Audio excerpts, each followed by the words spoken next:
welcome to Your Vote, yourTV's extensive coverage of the 2025 provincial election. I'm Mark Rockburn. I'll be your host for the next half hour as we introduce you to the candidate running for the Progressive Conservative Party in the riding of Northumberland-Peterborough South, David Piccini. David is a two-time MP. He beat incumbent Lou Rinaldi in 2018 and then was re-elected once again in 2022. He's held two portfolios in the Ford government. He was the youngest Minister of Environment, Conservation and Parks in the history of that environment, and then moved into the Minister of Labour, Immigration, Training and Skills Development when Monty McNaughton left politics. David, welcome inside the yourTV studios. Thanks for coming in. Obviously no stranger to here. So how's the campaign going? Let's start there.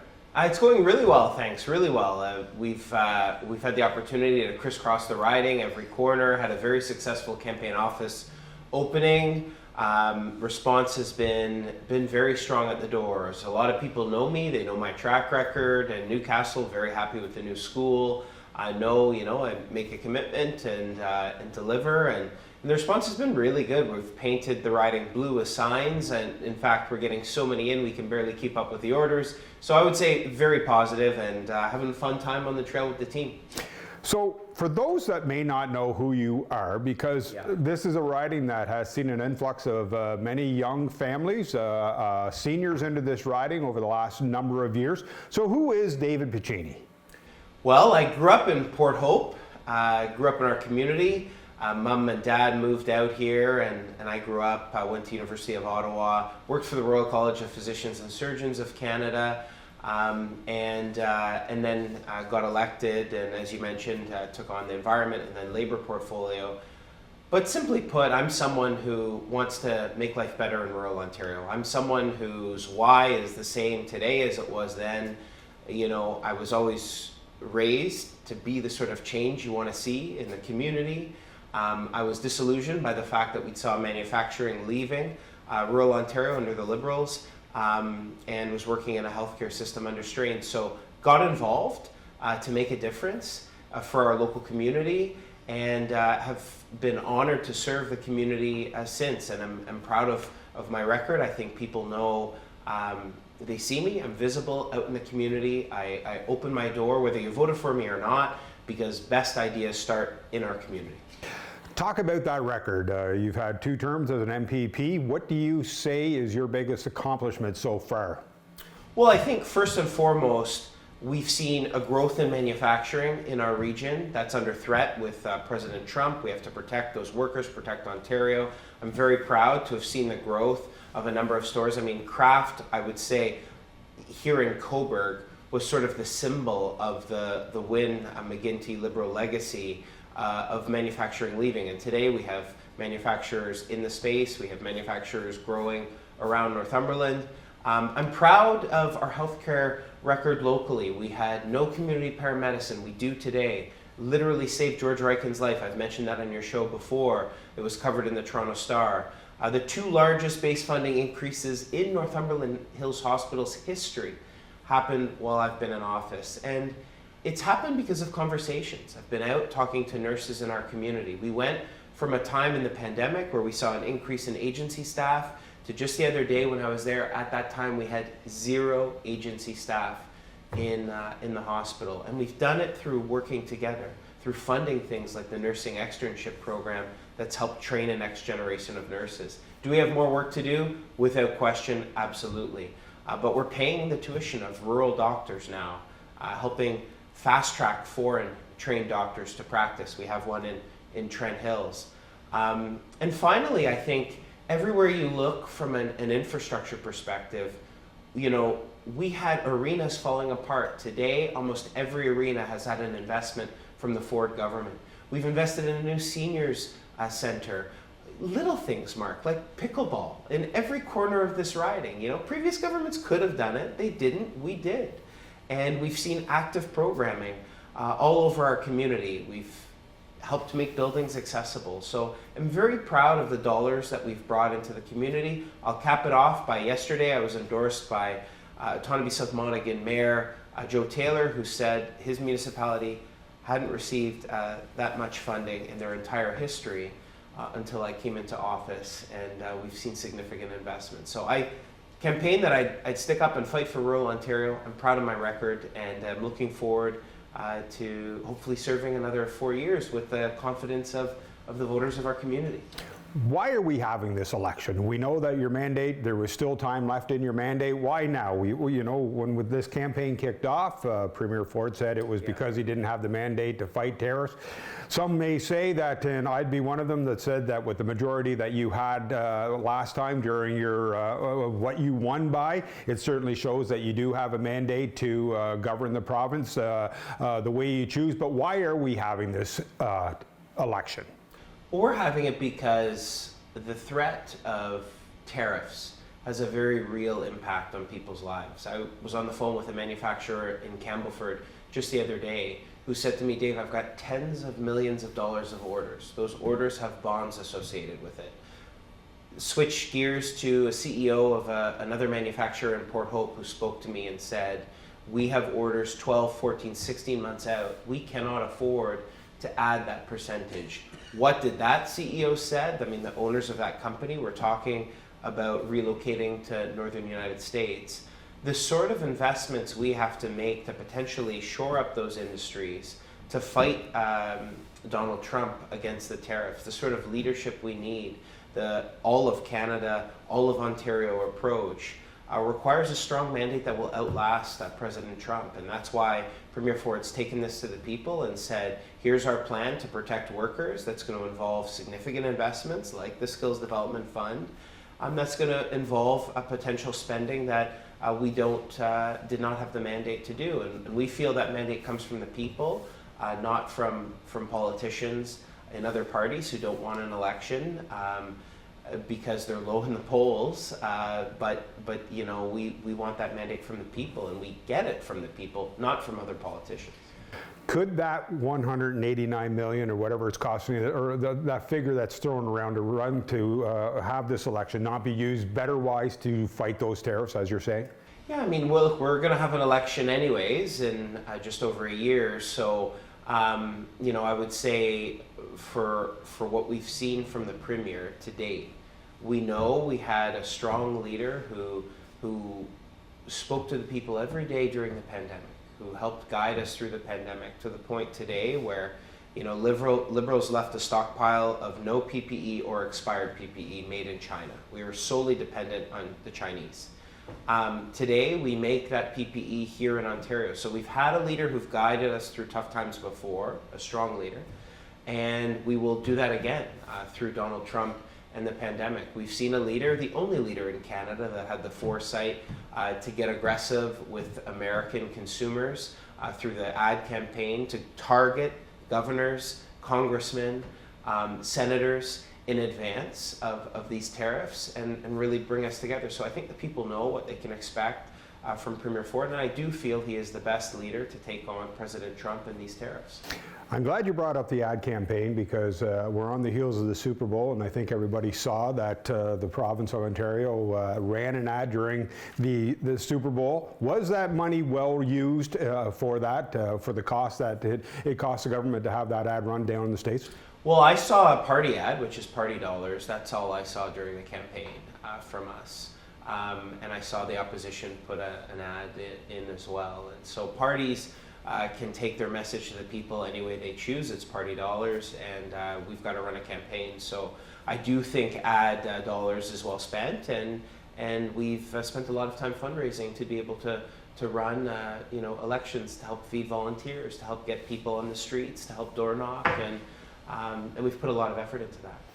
You're watching Your Vote, yourTV's extensive coverage of the 2025 provincial election. I'm Mark Rockburn, and joining me is a Progressive Conservative candidate for the riding of Northumberland-Peterborough South, David Piccini. So you've been out and about in the riding when you have. Yes. Many people have seen you over the shoulder of Mr. Ford at some major announcements across the province. So how are you juggling that act of being there and to support the province and Mr. Ford at major announcements and trying to be in the riding to try to get reelected again? Well, my priority has always been and always will be this community, and I think through fighting and working hard for this community, I've been honored to take on portfolios. I've been really excited about the Labour coalition we're building with the Ontario PC Party. We've attracted endorsements that we traditionally have never seen with the PC Party. I've had firefighters locally come support our campaign, police officers come out on our campaign, so public sector unions, building trades unions, from Leuna locally who have a training hall, to carpenters. It was just two elections ago, and you mentioned on the offset, Lou Rinaldi. He had his victory party at the Carpenter Hall because they supported the Liberals. Today, they're supporting Doug Ford and the Ontario PCs because we're building better communities, stronger communities. 30 million in infrastructure here in Cobourg, another 30 plus in Brighton for wastewater infrastructure. Talking about new nuclear and energy to be energy sufficient as a powerhouse nation. All of this doesn't just appear. The new hospital I'm campaigning on in Campbellford. It happens because men and women in the trades build it. And they know under Premier Ford, we're going to build a better Ontario. And in the public sector unions as well, we're making vast inroads. It wasn't too long ago you would see firefighters for McGuinty. Today it's firefighters for Ford. I'm very proud of that coalition, and I've been honored to go around Ontario to help our candidates in ridings that are very competitive, to bring the might of these groups endorsing us to the doors to support our candidates, and it's working, and we've had incredible response. You say that you're going around the riding, knocking on the doors at all aspects. It's a vast riding, as you know, many different pockets of, you look at Cobourg and then you go out to a place like Warkworth or Campbellford or out to Newtonville and such as that. What are you hearing at the door currently during this campaign, and what is different than from your first two campaigns? Well, two things I'm hearing. One, significant concern with tariffs and these threats. I mean, to think for a moment, in my lifetime, in your lifetime as well, I think, Mark, we've never heard this sort of rhetoric from the office of the presidency of the United States of America, talking about us becoming part of the United States.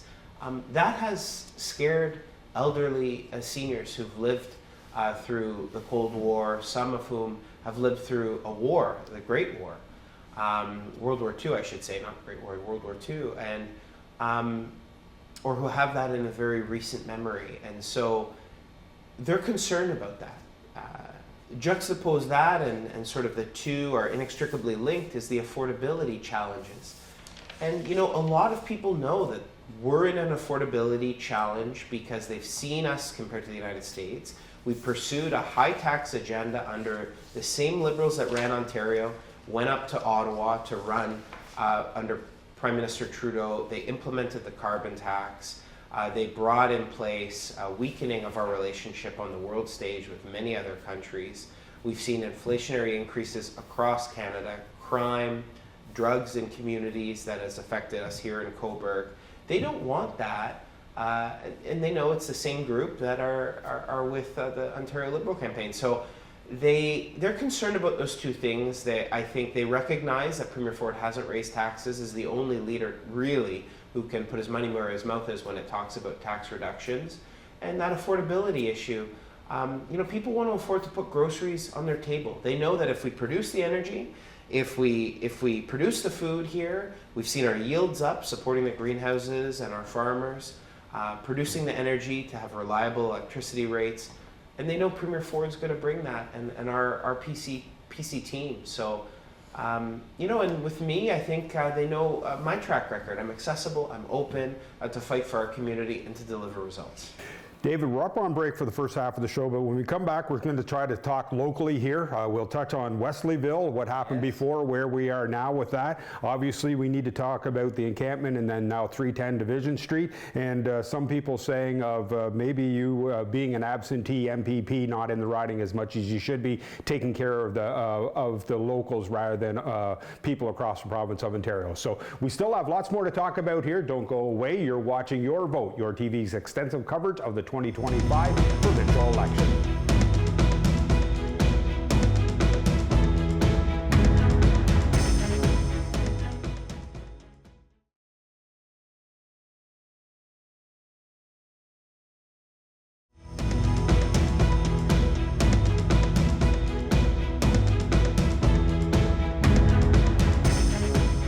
Welcome back to Your Vote, Your TV's extensive coverage of the 2025 provincial election. I'm your host, Mark Rockburn. Sitting in the Your TV studios today is the candidate for the Progressive Conservatives, David Piccini. So David, let's try to bring it close to home here for the next 11 and a half minutes of what's happening here locally. And let's first talk about Wesleyville. We all know about a number of years ago, a plan was in place where the municipality of Port Hope was going to purchase those lands. Right before the ink was dry, it was pulled off the table by Infrastructure Ontario. We now saw a recent announcement just before the election was called at the Wesleyville site, where discussions are now ongoing, where possible a new nuclear power generating site there, which was, the original plan many moons ago, but under a different form of oil at that time. So let's talk about those lands and what the reaction has been with the topsy-turvy stories over the last year and a half. Yeah, I think, Mark, I would just start by saying, when I was elected, again, back to my why, it was a lot of my friends that I grew up playing soccer with here on the pitch at the CCC, we all left our communities because that opportunity wasn't here. And my why was to be the change you want to see, to bring those opportunities here. So let's do a quick tour around ending in Wesleyville, but we had empty manufacturing here in Cobourg. Today, Beneco Package is growing. They're desperate to employ local. I've been talking with their CEO about housing and how we conceptualize housing around manufacturing here in our community. We had Brookside, where we had 100 plus a staff to cater to 5 people. We now have that unlocked, that opportunity. The MTO Patrol Yards in Port Hope, same thing. Wesleyville, it was like Willy Wonka's chocolate factory. Nobody knew what went in. The downside was it wasn't producing anything. At least Willy Wonka's produced chocolate. It wasn't doing anything. It was a mothballed facility since the 80s. So an asset like that. So what have I done? I've worked with environmental groups to support reforestation, protection of some of the environmental features there, and we're unlocking the potential of new nuclear on that site, which is reliable. It's the only way we get to net zero. And it is recession-proof, massive economic stimulus. I mean, this is the largest jobs announcement in our riding region's history. We made under our government, a PC government. And at the doors, I hear from people, whether it's an engineer whose door I knocked on in Newtonville the other day. Her first question, as I was walking up the stairs, she said, "How do you feel about nuclear?" And I said, "I'm very supportive." She said, "I know, I was just kidding you. Thank you for what you've done in Wesleyville." And she's seen all of the workers and the labor unions supporting our government as a result. This is transformative for a next generation. For the young boy and girl that I met at Algoma Orchards, whose mother and father were second, and in the mother's case, at least a third generation, they now have a future. Those parents can look at their youth and say, we've got a future for them in our community.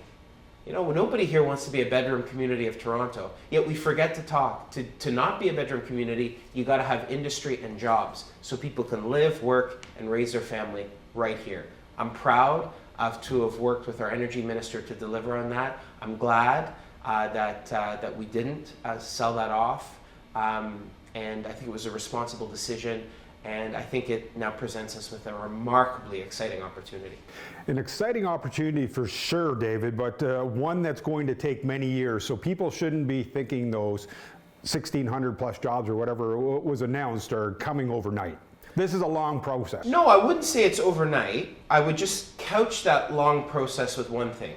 We have been, as a society, we have fallen asleep under the Liberals' normalizing decade-long processes. That is why we are unproductive relative to the United States of America.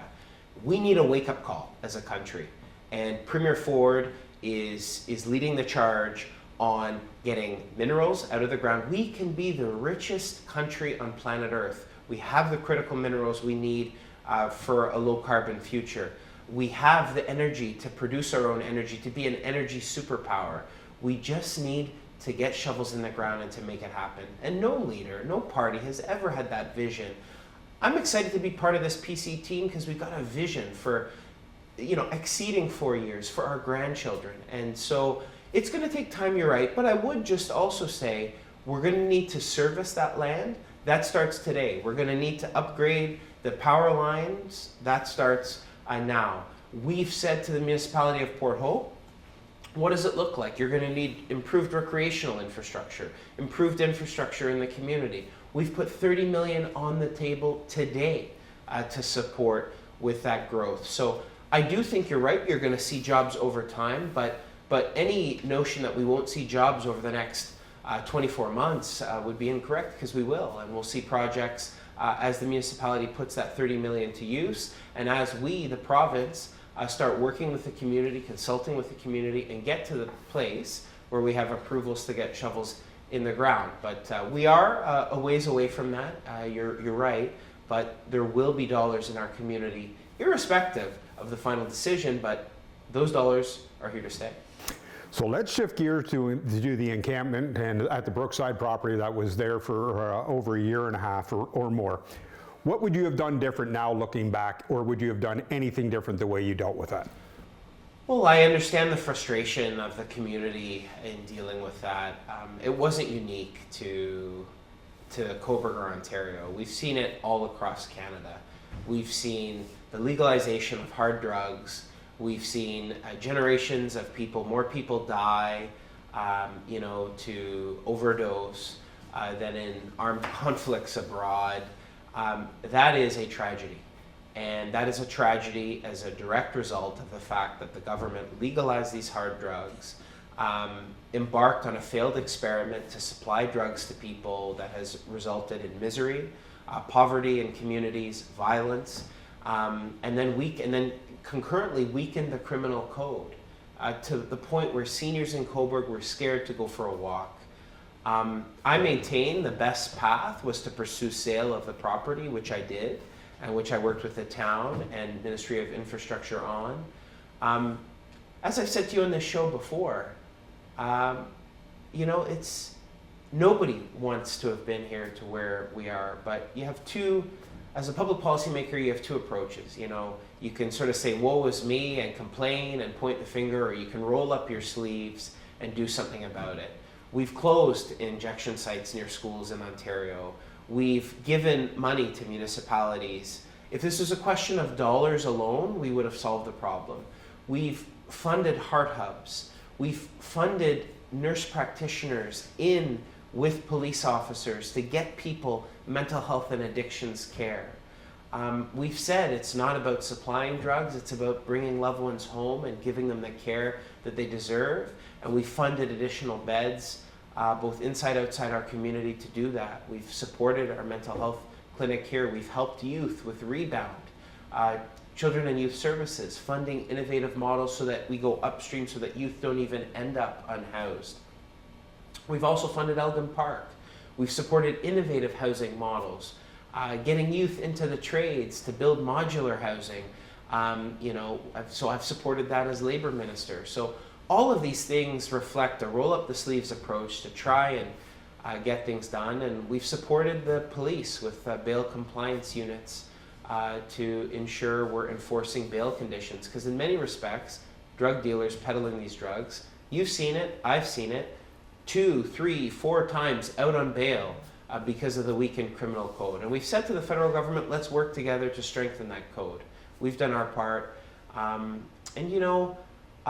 glad that we're at the point now where we're going to realize the future of Brookside as a community. And, I think that's a much more positive step from this community than leaving it to the way it was. 2.5 minutes left here. Are you an absentee MP in the riding of Northumberland-Peterborough South? Absolutely not. I've been present in every corner of this riding. People know with me, they've got my cell phone number, they can connect with me in my office. People who've been vocal supporters in the past of other parties, I've mentioned a few in the course of this segment, are supporting me because I've been present. I am a cabinet minister. Particularly the Liberal Party, will try and go after me. And as other politicians have said, when they've got nothing left, they go after you as a person. But I'm going to take the high road. I'm proud to serve in cabinet, and I'm proud to have benefited our community, to leverage my cabinet position to support youth entering the trades, a viable career in our community, to help realize the potential of the Opera House in Port Hope, youth who are going to be working on the facade there thanks to our Skills Development Fund. Others will go after me for that, but I think most people are proud that their local member is serving in cabinet because they recognize that it can elevate the issues in our community. And I'll keep fighting for our community over the next 4 years because the #1 priority is the constituents of this riding. 45 seconds left. #1 priority if re-elected. Affordability, without question, affordability. Putting more money back in people's pockets, making sure we reduce the tax burden, helping people realize their potential in rural Ontario so you can live, work, and raise a family right here. David, thanks very much for taking time out of your busy schedule. I know it's a quick campaign, but we got to stress, make sure you get out and vote either before or on election day, which is Thursday, February 27th. You can vote in person at the elections office. So thanks very much, David. Best of luck to you, and look forward to see what's next for yourself. Thanks for having me, Mark.